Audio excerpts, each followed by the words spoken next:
ota hozir. Bizning maqsadimiz nima edi? Shundan boshlaylik. Bizning maqsadimiz nima edi? Maqsadimiz kim kimga atvet qildi, kim kimga tuhmat qildi, mana shuni vyesnat qilishmi? Maqsadimiz komil chiqib kimdir onasini so'kib tashladi shunda yoki u buni onasini haqorat qildi. Yo'q, maqsadimiz u emas-ku, to'g'rimi aka-ukalar? Maqsadimiz haqiqiy %100 demokratik davlat qurish. Maqsadimiz hamma o'sha musofirda, muhojirda yurgan aka-uka o'zbeklarimizni vatanimizga qaytarib olib kelib ish bilan ta'minlash, hamma o'zini, ota-onasini, xotinini, bola-chaqasini oldi bag'rida bo'lishi. Maqsadimiz birovlarga kredit berish emas u. Maqsadimiz kreditga fatvo berish emas u, to'g'rimi?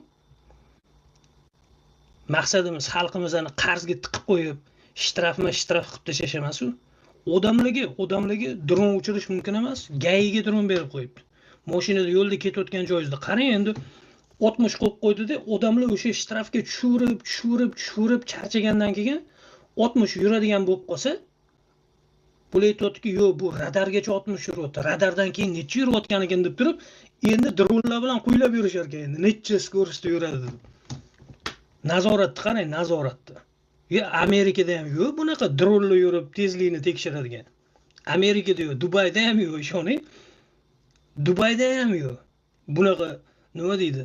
Ketizdan quvlab yurib shtraf yozadigan dronlar Dubayda ham yo'q. Lekin O'zbekistonda bor. Shu O'zbekiston hukumati nima qilsa shu bir sim pulingizni olsa-da shu.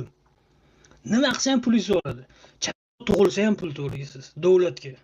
Nimaga to'laysiz? Nimaga to'lash kerak? Men shuni tushunmayman. Chaqaloq tug'ilsa pul to'latadi. O'lsangiz ham pul to'latadi. O'lsangiz. Odam o'lsa ham pul to'latadi. Tug'ilsa ham pul to'latadi. Zonadan chiqqan odam yana zonaga chiqadi. Shunaqa.